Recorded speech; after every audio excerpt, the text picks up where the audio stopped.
G'day everyone, welcome to our evening update, and we can see here on water vapour imagery what's happening over Queensland. Nice deep trough system developing right in through here, extending out into the Gulf of Carpentaria. Excellent convective activity through the northern Coral Sea and all the way through to the northeastern Coral Sea. A little bit of dry air coming in, pushing west in here, probably affecting the central coast. Might be interesting to see how that dry air and these thunderstorms tend to interact.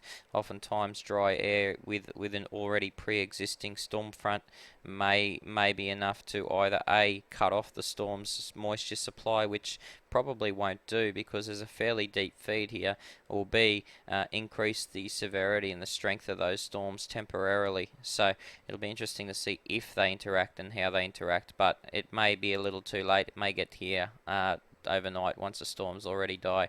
But regardless, we've got a very moist feed into Queensland. Enhanced infrared shows us where the coldest cloud tops are and where the strongest thunderstorms are currently located. And we can see here over the Coral Sea, we've got one over the Northern Cape. We've got some really tall convection. We can see Darwin over here has had well over 100 millimetres over most suburbs today, in some extremely heavy thunderstorm activity. But even severe thunderstorm warnings were out for this region based on, if you're looking at the height of these particular systems, very high, creating a lot of rain because they're very slow moving as well. So you can also see some really good scattered thunderstorm activity along this line and some lesser storm activity further west. This sounding a combined effort from the Australian Bureau of Meteorology, the University of Wyoming, and most of all Brisbane Storm Chasers. Down here we can see that we had a very moist trace today. This line is our moisture line, this line is our temperature line. Very moist trace today, and so we've also had a lot of cooling with height, and so we've had an unstable atmosphere all day, which has allowed showers and storms to develop anywhere in the Herbert Burdick and the northern parts of the central coast, with Sundays into the northern Goldfields, Upper Flinders. We've also can see here, we're using these wind barbs, which direction the wind comes from, and thunderstorms are normally steered by the flow between about 500 hectopascals or even a little higher, all the way down to around about 700 or 750 hectopascals, and we can see that most of the winds in this area were coming from the northeast or the east-northeast, and so storms were kept well inland unless they had developed on the coast. But even those winds are very light, so if you happen to be under a thunderstorm today, you may have copped a lot of rain. We can see here the K index of 34, suggesting about 60% chance of storms. We had a totals of almost 43, which also suggests a fair likelihood of thunderstorm activity. Most of them reasonably weak, but obviously with that sort of moisture in your trace, you're looking at a very intense rainfall with them. And we had this thing what we call CAPE, which is potential energy at 1508 joules, and so because of that we had a lot of potential energy in the atmosphere, so a lot of potential for uplift. And the lifted index is -3. Anything in the negatives is good. Anything above about -2 or below about -2, we're starting to look at good potential for storms. Anything below -4, which is what Townsville had yesterday, we're looking at very much increased potential for storms. If we have a look at the latest radar composite from the weatherchaser.com and with the data from the Bureau of Meteorology, bom.gov.au, we can see a very deep westerly feed in here to the monsoon trough. We can see these very moist easterlies or east-northeasterlies coming into land. We can see thunderstorm activity developing, pushing further west. But if you look at a little bit of extrapolation from what we can see an area of broad turning right around the peninsula, and which seems to be centered right on the Western Peninsula. Takes a few times, so if you need to have another look, please feel free to rewind and have another look at it. But there is definitely, what we can see, some very broad turning. You can't pinpoint a low center, but perhaps if you had to, you would look at the western parts of the peninsula. We would need to look at a much deeper analysis of surface observations to be able to definitively say it's there. But just on radar, we can see broad turning around the peninsula. Okay, this is the rainfall we're expecting between 7 and 10 p.m. Noticing that Dark blue tends to mean 4 to 10 millimeters, lighter blues less than that. But remember, once again, when we're looking at this high resolution for rainfall, we're looking for areas potentially of enhanced instability. We're not so much looking at the totals. Now, comes from the European model, and it is a high resolution output. It's much better than what most of the resolution that you'll get from the Euro model is.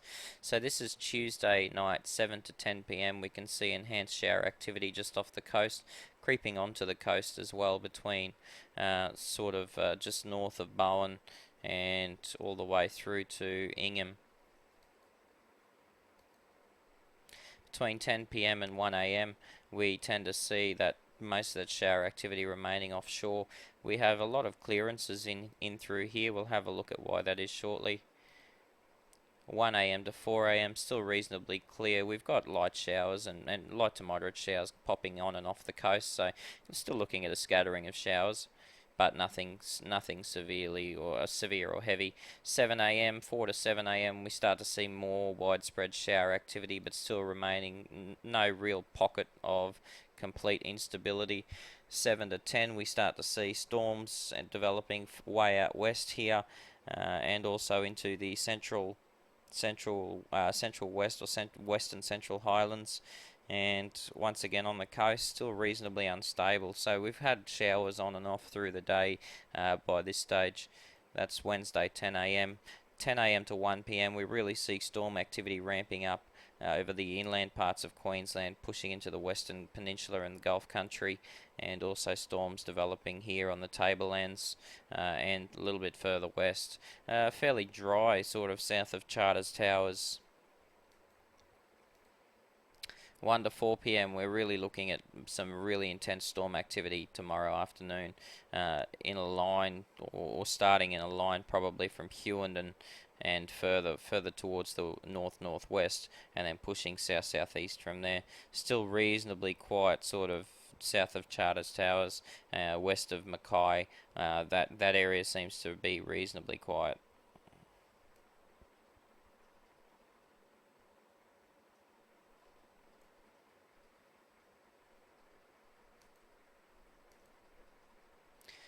Four p.m. to 7 p.m. tomorrow, we're looking at that storm activity starting to wane. However, we still got good pockets of thunderstorm activity over here into the central parts of Queensland. And then 7 p.m. to 10 p.m. and here we are, we've got more shower activity developing just offshore of the Ayr to Bowen region, and probably as far south as Mackay. We've got a fair clearance in here through the tablelands and the Western Herbert region, but still looking at some storm activity tomorrow night as well. Overall, we're just looking at a scattering of showers and storms, possibly a little less widespread than today. Looking at the sort of surface airstream that we're getting at the same time, this is the outline of the coast. I know sometimes it is difficult to see on this chart, but you can really tell where the outline of the coast is a lot of the time by the change in wind speeds. So it goes from these darker colours to a blue or a white once it gets over land, as there's not as the friction really hits the air. However, we can see just over here on the Western Peninsula, there's just the slightest hint of some turning, which suggests surface low for our mind. And then we've got an east-southeasterly airflow or easterly airflow right along the coastline, which isn't conducive to very heavy rain, and that's probably why the modelling isn't picking up heavy rain tonight, but just moderate falls. And same thing continuing through to 1 a.m. Through to 4 a.m. So we're seeing reasonable 15 sort of knots. So it's a reasonable flow. It's just not the most favoured area. Now what we can see also through here is a trough line where we've got southeasterlies, but just east of that we've got northeasterlies coming in. So you can see these little barbs here coming in from the northeast. You can see these ones coming in from the southeast. That creates a trough line, that creates convergence. That's probably why we're going to see fairly good thunderstorm activity out there tomorrow. That's 7, 10 in the morning. We see a pretty marked trough line, so this is why those storms were developing. So you can see here southeasterlies, but you can see net coming into that are northeasterlies, and they're a little stronger by 10 a.m. in the morning. They're about 10 knots instead of 0 to 5 knots, and these southeasterlies are about 15 knots, so they're creating this convergent area right in there. So that's our trough line. That's Wednesday. Wednesday 1 p.m. we see that trough line really marked in here, and so we'll see thunderstorms in there, almost guarantee that. 4 p.m. we start to see that trough line push just a trifle to the east. We still see that broad turning. It's not moving anywhere here. It's still very weak. It hasn't really developed by Wednesday 4 p.m. 7 p.m. the turning is just starting to push east a little bit into the peninsula. So this is Cairns area, and so it's just pushing to the west of Cairns, pushing east very slowly. We've still got a nice 15 knot easterly feed, so it's still pushing in a fair bit of moisture onto the coast, but our trough line starts to weaken by 7 p.m. and that's why we saw the weakening in thunderstorm activity. And by 10 p.m. our trough is quite weak now. We've got 5 knots against 5 knots, so there's not much surface forcing there. We still have a reasonable 15 to 20 knot feed from the east on the coast. So until this low really develops and sparks up, we're not going to see extreme rainfalls, and it's not expected to do that now until it's off the coast. And when that happens, we'll see this squeeze happening here to its south. So this is an example of Friday's winds. We can see we've still got these 15 knot easterlies, but look at the amount of monsoonal northwesterlies coming into this tropical low, which is directly or just to the east northeast, I guess, of Cairns. Cairns is here. It's just to the east or east-northeast of Cairns centred. We can see not too much on its southern side, but if it had these sort of winds wrapping right around it, it would be a tropical cyclone. But the point is that it's still a monsoon low because the winds are still only on the northern end, and they're still a long way from the centre. So you can see here's our maximum winds, here's the centre of the circulation, here's Cairns, here's Townsville, and so you can see that the low is only about 150k offshore, and it's still only a monsoon low at that stage. So that's Friday 4 p.m. By Saturday 10 a.m. it's still not really getting its act together. It is moving to the southeast. It's located somewhere in here, but it's very elongated, so there's just this long trophy type look to it, and it's still getting 30 to 35 knots of northwesterlies, but now it's also starting to get 20 to 25 knots of easterlies or southeasterlies. So even though it's looking raggedy on the surface in terms of its circulation, it is starting to get a little bit more on its southern side. So we're not talking cyclone still by Saturday, but we are talking the potential. This is Townsville, just so you've got a reference. That's Cairns. We are talking the potential to actually see it intensify slightly by Saturday. We're not looking at the potential of a tropical cyclone that we were, because we just simply don't have this easterly feed to it. At this stage, we were talking about definite cyclone potential. Now we're sort of saying definite monsoon low, and it's going to be a strong one at that, but it really needs some kick in from the south. So maybe if the ridge is a bit stronger than expected, it might give it that kick. But at this stage, that still remains quite doubtful. Alright, well, thanks very much for watching our update. We'll have one again tomorrow morning. The situation doesn't look to be too active tomorrow, so we might only do one. You can check out the latest on this low and its cyclone potential on our update tonight at ozcyclonechasers.com. I'll see you back at Severe Weather Chasers in the morning. Hopefully this time we will get the upload done without any issues. Thanks for watching. Talk to you tomorrow.